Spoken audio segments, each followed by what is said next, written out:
Rather than simply saying, I'll pray for you. This is the pattern of salvation. From the beginning, humanity dug itself a pit of addiction and threw itself in it.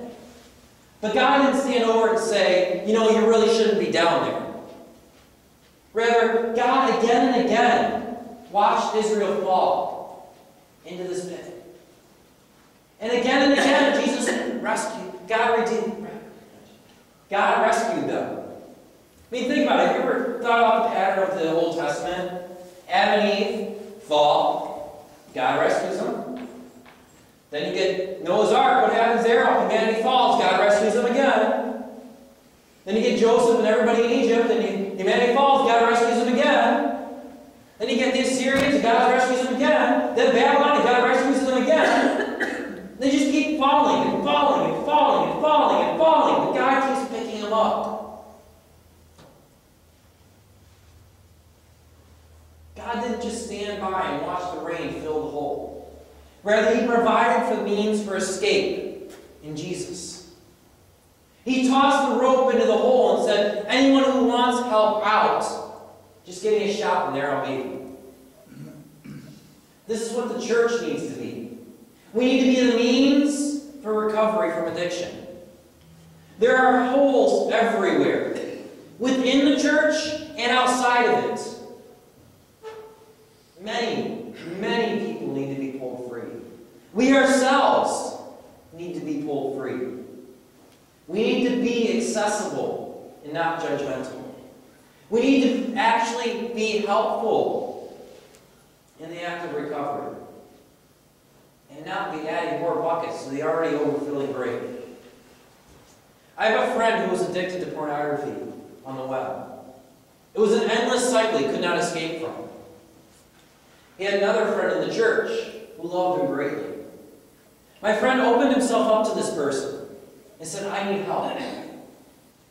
Rather than simply saying, I will pray for you, or let's talk about it, this person wrote my friend an email every single day, 7 days a week, for more than 3 months. This way, when he turned on his computer, the first thing he would do was check his email. You know what he found? He found a short devotional, the scripture, an encouragement that he could conquer this, that he was not alone. With this as a starting point, it didn't take long. He was soon able to conquer his addiction.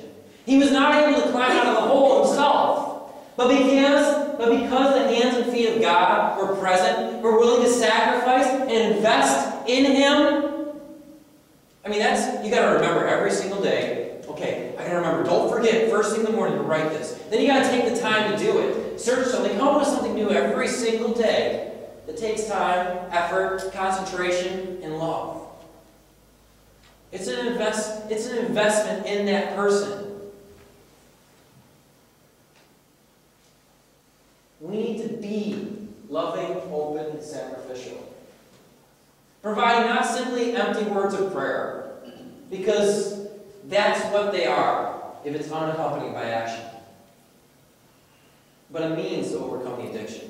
We need to be creative. We need to say, this is your problem. How can we help you overcome that problem? How can we do more than just talk about it? If we can bring ourselves to this point of action, then we can provide an atmosphere where people can become comfortable with sharing their faults. Not feeling inadequate, but rather feeling loved. In this type of a place, change happens. Change for us in our own addictions, and change for others as they come for help. See, if you can become that kind of person that you are open and willing to help, and guess what? Other people are going to become the same way. And then you don't even have to be afraid of sharing anymore. Because in reality, it's not just those walking to the church who are afraid to share. It's those in the church. And until we step up and say, I will be that accessible, unjudgmental person who is willing to help them and invest in them, nobody else is going to do it either. You're not going to have the person you can go to until you become the person they can go to.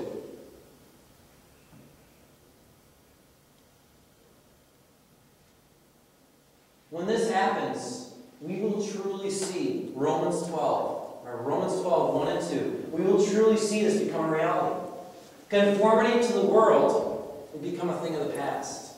And transforming of minds and hearts can become a reality.